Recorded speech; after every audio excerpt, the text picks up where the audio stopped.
हिंदवी स्वराज्याचे सरसंस्थापक छत्रपती शिवरायांना मानाचा मुजरा करतो। भारतीय राज्यघटनेचे शिल्पकार भारतरत्न डॉक्टर बाबासाहेब आंबेडकर यांना मानवंदना अर्पित करतो। आमचे नेते आणि मार्गदर्शक स्वर्गीय गोपीनाथरावजी मुंडे साहेब यांना देखील या ठिकाणी वंदना अर्पित करतो। आणि नुकतंच जे अचानकपणे आम्हाला सोडून निघून गेले असे आमचे उपमुख्यमंत्री आणि महाराष्ट्रातलं शेती आणि मातीमध्ये रमणारं एक उमद नेतृत्व अजितदादा पवार यांना देखील श्रद्धांजली अर्पण करतो। आजच्या या महा एक्सपो 2026 या अतिशय सुंदर कार्यक्रमामध्ये मंचावर उपस्थित ज्यांच्या दृष्टीतून आजचा हा अतिशय सुंदर असा कार्यक्रम आयोजित झाला त्या राज्याच्या पर्यावरण आणि पशुसंवर्धन मंत्री नामदार पंकजाताई मुंडे, आपल्या परळीचे लोकप्रिय आमदार धनंजयजी मुंडे, आमदार रत्नाकरजी गुट्टे, नगराध्यक्ष श्रीमती पद्मश्री बाजीराव धर्माधिकारी, डॉक्टर रामस्वामी, प्रवीण कुमार देवरे, श्री नितीन पाटील, अक्षय भैया मुंदडा, श्री शेखर मुंदडा, श्री बदामराव पंडित, श्री संजय दौंड, शंकर देशमुख, राजेश्वर चव्हाण, गोविंद अण्णा केंद्रे, बा राजे पवार, राम कुलकर्णी, बाजीराव धर्माधिकारी, योगेश क्षीरसागर, वैद्यनाथ सोळंके, केशवराव आंधळे, गीताभाभी पवार या ठिकाणी उपस्थित श्री जितेंद्र पापळकर, वीरेंद्र मिश्रा, विवेक जॉन्सन, नवनीत कावत, अजय मुंडे, सूर्यभान मुंडे, सतीश मुंडे, माधव निर्मळ, जुगल किशोर लोहिया, शिवाजी गुट्टे, पवन मुंडे, रमेश कराड, राजेश गीते, नितीन ढाकणे, मंचावरील सर्व मान्यवर आणि या ठिकाणी उपस्थित सर्व माझ्या लाडक्या बहिणी आणि उपस्थित सर्व भावांनो, आज मला अतिशय आनंद आहे की शिवरात्रीच्या पूर्व दिवशी या अतिशय सुंदर अशा वैद्यनाथाच्या नगरीमध्ये येण्याची संधी मला मिळाली आणि खऱ्या अर्थानं आपल्या सर्वांचं आराध्य दैवत असलेले वैद्यनाथ यांच्या चरणी नतमस्तक होत आपल्या सगळ्यांकरता आणि आपल्या महाराष्ट्राकरता आज त्यांचा आशीर्वाद घेतो। आणि या शिवरात्रीच्या पूर्व दिवशी हा महापशुधन एक्सपो होतोय, हे देखील अत्यंत महत्त्वाची गोष्ट आहे। कारण आपल्याला माहिती आहे की जोपर्यंत नंदीला नमस्कार आपण करत नाही तोपर्यंत शंकरापर्यंत आपला नमस्कार, शिवशंभोपर्यंत आपला नमस्कार पोचत नाही। आणि म्हणून आपण जर बघितलं तर आपल्या प्रत्येक ईश्वरीय अवतारासोबत कुठल्या ना कुठल्या प्राण्याचा अवतार आपल्याला पाहायला मिळतो। आपली जर आपण संस्कृती बघितली तर या संस्कृतीमध्ये आपलं जे काही एकूण कालचक्र आहे या संपूर्ण चक्रामध्ये आपल्या पर्यावरणाला, आपल्या झाडाझुडपांना, आपल्या वनस्पतींना आणि पशुपक्ष्यांना प्रचंड मोठं महत्त्व देण्यात आलेलं आहे। कारण आपल्या पूर्वजांना हे माहिती होतं की जर मनुष्य जीव जगवायचा असेल तर एकट्या मनुष्याला जगवून ही पृथ्वी जगणार नाही। त्या मनुष्याला जगवण्याकरता झाडं झुडपं, वनस्पती, पशु पक्षी, जीव जंतू, अगदी बॅक्टेरिया देखील अत्यंत महत्त्वाचा आहे। आणि म्हणून या सगळ्यांचं मिळून जे चक्र आहे, हे चक्र जर संतुलित ठेवलं तर त्यातनं जी आपली एकूणच सगळी साखळी आहे, अन्न साखळी, ती अन्न साखळी देखील त्या ठिकाणी तिचं संवर्धन होतं आणि आपल्याला जगण्याकरता मोठ्या प्रमाणात त्या ठिकाणी सगळ्या ज्या आवश्यक गोष्टी आहेत त्या गोष्टी प्राप्त होत राहतात. आणि म्हणून आपली संपूर्ण संस्कृती ही या ठिकाणी आपण जर बघितलं तर निसर्ग आणि माती याच्या संवर्धनाची, नदी आणि पाणी याच्या संवर्धनाची कहाणी सांगणारी अशा प्रकारची आपली संस्कृती आहे. आणि म्हणूनच ज्यावेळी मगाशी धनुभाऊ आणि ताई म्हणाल्या की शिवरात्रीच्या दिवशी मला कोइंबतूरला जायचं असल्यामुळे मी एक दिवस आधी आलो आणि आजचा दिवस व्हॅलेंटाईन डे आहे, त्यामुळे व्हॅलेंटाईन डेला या ठिकाणी मला बोलवलं. तर मी सांगू इच्छितो की माय आणि माती हेच आमचं व्हॅलेंटाईन आहे. त्याच्यामुळे व्हॅलेंटाईन डेला माय आणि माती याच्याशी पुन्हा सांगड घालण्याकरता तुम्ही या ठिकाणी निमंत्रित केलं, त्याबद्दल तुमचे अतिशय मनापासून मी आभार मानतो. आज आपण पाहतोय की आपल्याकडे विशेषतः ज्या भागामध्ये मोठ्या प्रमाणात आमचा शेतकरी संकटात दिसतो, अशा भागामध्ये संकट केव्हापासून सुरू झालं हे जर आपण बघितलं तर जेव्हापासनं पशुधनाची संख्या कमी व्हायला लागली तेव्हापासनं आमचा शेतकरी हा जास्त संकटात गेलेला आपल्याला पाहायला मिळाला. आजही आपण पाहतो की ज्या ठिकाणी पशुधन आहे त्या ठिकाणी अडीअडचणीच्या काळातही आमच्या शेतकऱ्याला एक प्रकारचा आधार त्या ठिकाणी मिळतो. दुधाच्या माध्यमातनं रोज थोडे पैसे मिळाले तर कठीण परिस्थितीमध्ये देखील त्याचं जीवन त्या ठिकाणी योग्य पद्धतीनं चालतं. पण आपल्याला कल्पना आहे की पूर्वीच्या काळी आपण आपल्याला आवश्यक ते अन्नधान्य घ्यायचो, त्यानंतर हळूहळू कॅश क्रॉपकडे गेलो आणि विशेषतः आपण कापूस आणि सोयाबीनवर गेल्यानंतर आणि हळूहळू आमच्या शेतकऱ्यांची जी काही शेती आहे ती लहान होत गेल्यानंतर, त्याचं विभाजन होत गेल्यानंतर एक वैरणाचा मोठा प्रश्न हा निर्माण झालेला आपल्याला पाहायला मिळाला. आणि हळूहळू आपल्या शेतीतलं वैरण हे आपल्याला मिळत नाही अशी अवस्था आली आणि त्यातनं कुठेतरी पशुधन जे आपलं आहे हे पशुधन हे कमी व्हायला लागलं आणि त्याचा सगळाच परिणाम आपल्या एकूणच शेतीवर झालेला आपण बघितला. आज आपण बघा हळूहळू अशी अवस्था येते की ज्यामध्ये आता ट्रॅक्टरच्या उपयोगामुळे बैल हा हळूहळू कमी उपयोगाचा व्हायला लागलाय. किंबहुना आता बैलगाडा शर्यतीतच बैलाचा उपयोग हा मोठ्या प्रमाणात होतोय. बाकी उपयोग फार छोटा शेतकरी जो आहे तो अधिक करतोय. बाकी सगळं यांत्रिकीकरण चाललेलं आहे आणि म्हणून त्यातनं वेगवेगळ्या प्रकारच्या गोष्टी या ठिकाणी निर्माण होत आहेत. पण आज आवश्यकता ही आहे की पुन्हा एकदा आमच्या शेतीमध्ये आमचं जे पशुधन आहे या पशुधनाचं संवर्धन झालं पाहिजे.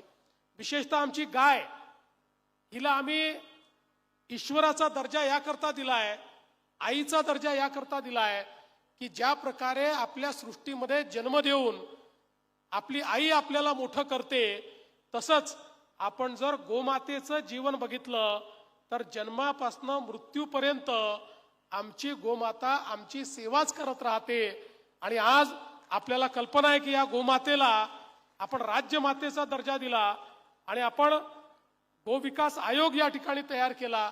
याचं कारण हळूहळू पारंपरिक गोमातेच्या जन्मापासून तर मृत्यूपर्यंत तिचे जे काही उपयोग आहेत हे सगळे उपयोग आम्ही विसरलो आणि त्यामुळे भाकड जनावर झालं की आम्हाला ते जड वाटायला लागलं आणि त्यातनंही प्रत्येक पशुगणनेमध्ये गायींची संख्या, जनावरांची संख्या ही कमी कमी होताना आपल्याला पाहायला मिळाली.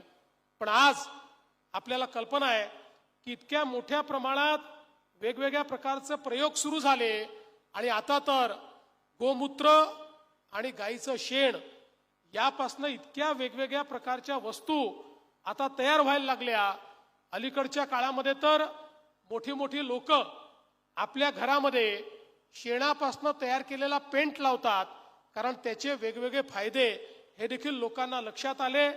आज वेगवेगळे अनुसंधान करून ज्या प्रकारे वेगवेगळ्या प्रकारच्या औषधी या सगळ्या गोष्टींपासून तयार होत आहेत, त्या देखील मला असं वाटतं की एक नवीन अशा प्रकारची व्हॅल्यू चेन या माध्यमातून तयार होते. पण त्यासोबत सगळ्यात महत्त्वाचं जर काही असेल तर आपले महाराष्ट्राचे राज्यपाल महोदय ज्या नैसर्गिक शेतीचा उल्लेख करतात, त्या नैसर्गिक शेतीमध्ये आमच्या गोमातेचं या ठिकाणी अत्यंत मोठं महत्त्व आहे.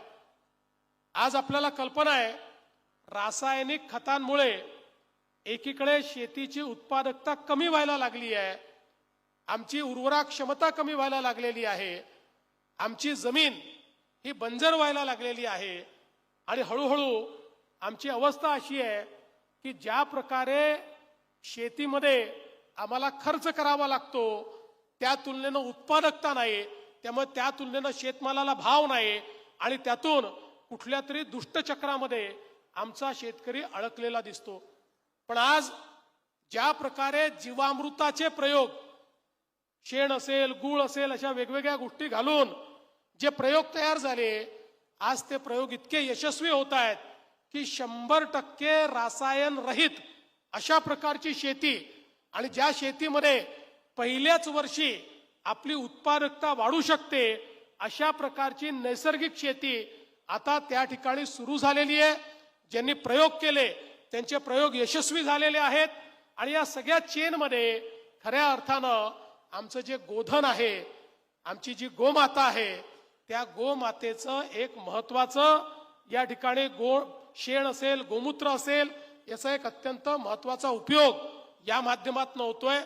आणि जे शेतकऱ्यांनी सुरू केलं त्या सगळ्यांचा उत्पादन खर्च अर्ध्यावर आला आणि उत्पादकता मात्र 1.5 पटीकडे चाललेली आहे.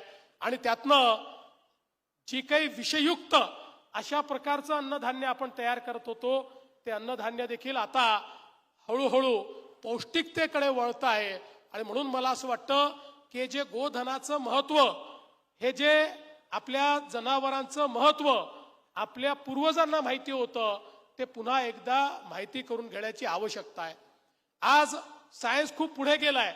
मगाशी ताई सांगत होते एम्ब्रिओ ट्रान्सप्लांट हा विषय असा आहे की ज्यामध्ये सेक्स सॉर्टेड सिमेनमुळे आता आपण जवळजवळ सगळ्या जे काही गोरे या ठिकाणी तयार होतात, सगळे आपण गायी त्या ठिकाणी तयार करू शकतो किंवा स्त्री भ्रूण हे त्या ठिकाणी इम्प्लांट आपण करू शकतो. अशा प्रकारची व्यवस्था ही उभी झालेली आहे.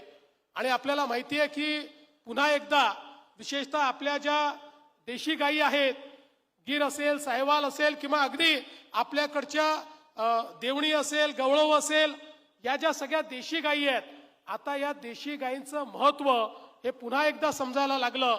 आज जो आपण विदर्भ मराठवाडा चा एक करार हा मदर्स डेअरी सोबत केला, मागच्या काळात ज्यावेळेस हा करार आपण सुरू केला आणि या कराराच्या अंतर्गत ज्यावेळी आपण मदर्स डेअरीच्या माध्यमातून दूध घेणं सुरू केलं, मला सचिव महोदय आपल्याला सांगायचं आहे की आमच्या वर्धा जिल्ह्यामध्ये ज्या गवळव गायी आहेत त्यांच्या दुधाला 40 रुपये 45 रुपयापर्यंत किंमत आली. इतकं फॅट पर्सेंटेज त्या ठिकाणी त्याच्यामध्ये चांगल्या पद्धतीचं होतं. आणि म्हणून आज या सगळ्या गोष्टी आता आपल्याला उपलब्ध आहेत. आणि त्यासोबत मोठ्या प्रमाणात वैरण विकास हा कार्यक्रम पुढच्या काळामध्ये आपल्याला हातामध्ये घ्यायचा आहे. आता या ठिकाणी काही सायलो तयार करणाऱ्या मशीन्स देखील आपण बघितल्या.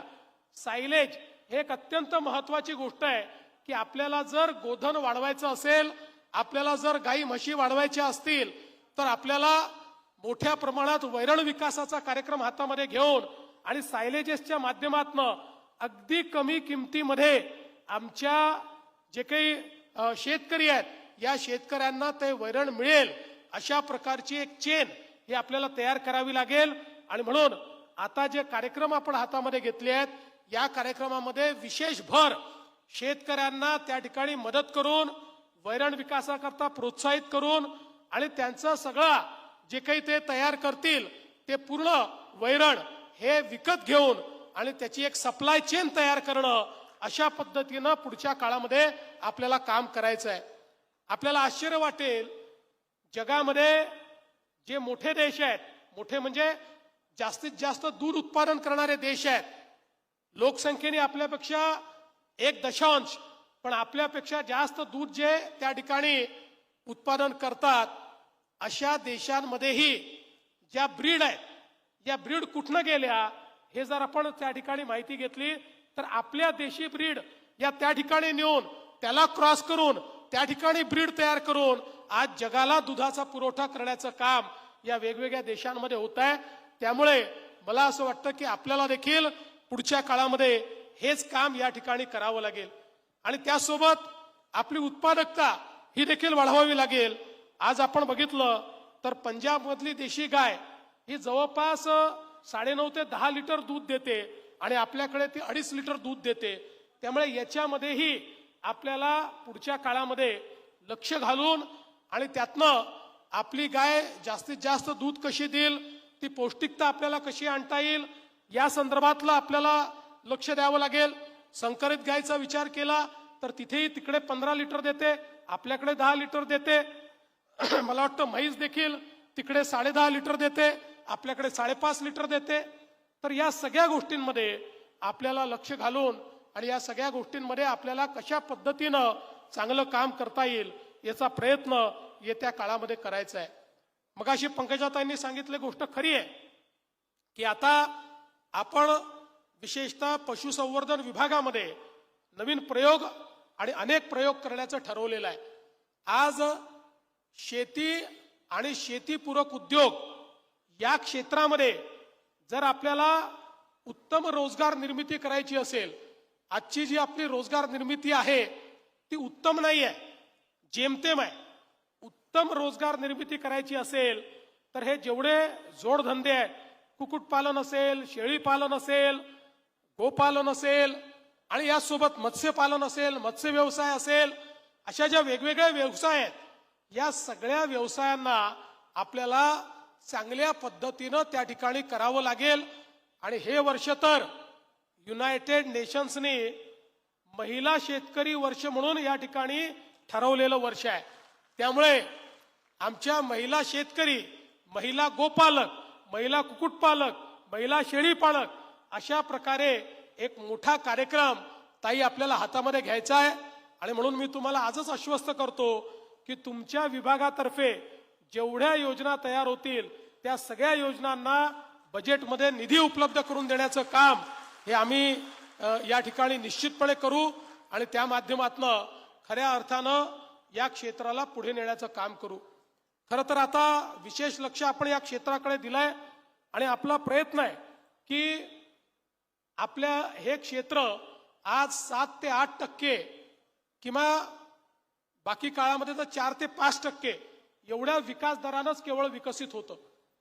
आपण आता ठरवलंय की या क्षेत्रामध्ये वेगवेगळे इंटरव्हेन्शन आणून हे क्षेत्र 25% दराने विकसित कसं होईल अशा प्रकारची योजना आपण हातामध्ये घेतो. आपण आंध्र प्रदेशचे माजी मुख्य सचिव श्री टकर ज्यांना या क्षेत्रामध्ये अनेक पुरस्कार मिळालेले आहेत, आता त्यांना देखील आपण सोबत घेतलाय आणि त्यांच्या मार्गदर्शनाखाली एक बृहत कार्यक्रम हातामध्ये घेऊन आपण मोठ्या प्रमाणात हे काम या ठिकाणी करतो आहोत. आणि याकरता वेगवेगळ्या प्रकारचे जे इंटरव्हेन्शन्स आहेत, आज आपण हे पशु प्रदर्शन काय या ठिकाणी आयोजित केलं याचं कारण आज आपल्या शेतकऱ्यांना आणि पशुपालकांना काय चाललेलं आहे याची कल्पना असली पाहिजे. प्रत्येक क्षेत्रात इतकं मोठं परिवर्तन होत आहे. आज आपण बघितलं असेल तर या ठिकाणी डबल डेकर पिंजरे लागलेले आहेत की ज्या पिंजऱ्यामध्ये आपण त्या ठिकाणी कुक्कुटपालनही करू शकतो, शेळी मेंढी पालनही करू शकतो आणि त्यातनंच खत निर्मिती करू शकतो. अशा प्रकारचे वेगवेगळ्या पद्धतीचे जे प्रयोग आहेत, हे प्रयोगही आमच्या शेतकऱ्यांकडे पोचले पाहिजेत. आणि विशेषतः आपण नानाजी देशमुख कृषी समृद्धी योजना जी विदर्भ आणि मराठवाड्याकरता सुरू केलेली आहे, 5-5.5 हजार कोटी रुपये या योजनेच्या अंतर्गत उपलब्ध करून दिले आहेत. यामध्ये या सगळ्या योजनांकरता आपण मोठ्या प्रमाणात सबसिडी देतो आणि काही बाबतीत तर 90% आपण सबसिडी देऊन हे सगळे व्यवसाय या ठिकाणी उभं करण्याचं काम करतो. आणि म्हणून मी आज खरं म्हणजे पंकजाताई आपलं अतिशय मनापासून अभिनंदन करतो की आपण हा जो काही एक्सपो या ठिकाणी सुरू केलेला आहे, यातनं आमच्या ग्रामीण भागातल्या शेतकऱ्यांना आमचे जे विकसनशील किंवा विकसित अशा प्रकारचं कार्य करणारे शेतकरी आहेत त्यांनी काय केलंय हे जवळून पाहायची संधी मिळते आणि तशा प्रकारे करण्याची इच्छा देखील जागृत होते आणि हे होऊ शकतं हा आत्मविश्वास देखील या ठिकाणी तयार होत असतो. आज केंद्र सरकारने राष्ट्रीय पशुधन अभियान सुरू केलेलं आहे. या अभियानाच्या अंतर्गत जवळपास महाराष्ट्रातल्या 366 प्रकल्पांना केंद्र सरकारने मान्यता दिली आहे. 214 कोटी रुपये केंद्र सरकार याकरता आपल्याला उपलब्ध करून देत आहे आणि या माध्यमातून मोठ्या प्रमाणात आपण आपल्या राज्यामध्ये ही सगळी कामं तयार करतो आहोत. आणि आता मदर्स डेअरीच्या माध्यमातून विशेषतः आपण जो काही एक या ठिकाणी दुग्ध व्यवसायाचा विकास करण्याचा प्रयत्न करतो, याचा जो पहिला टप्पा आहे हा अत्यंत यशस्वी झालेला आहे. आता दुसऱ्या टप्प्यामध्ये त्याचा विस्तार आपण करतो आणि माझी सर्व शेतकऱ्यांना विनंती आहे की आपण सर्वांनी निश्चितपणे याचा लाभ घ्यावा. आता 19 जिल्हे हे आपण याच्यामध्ये समाविष्ट केले आहेत. 150 कोटी रुपये आपण या प्रकल्पाला दिलेले आहेत, ज्यातनं मोठ्या प्रमाणात शेतकऱ्यांना जोडधंदा करण्याची एक संधी प्राप्त होते. उदगीर मधलं जे दूध भुकटी केंद्र आहे ते देखील आपण पुनरुज्जीवित करतोय. अनेक वर्षापासून ते बंद होतं.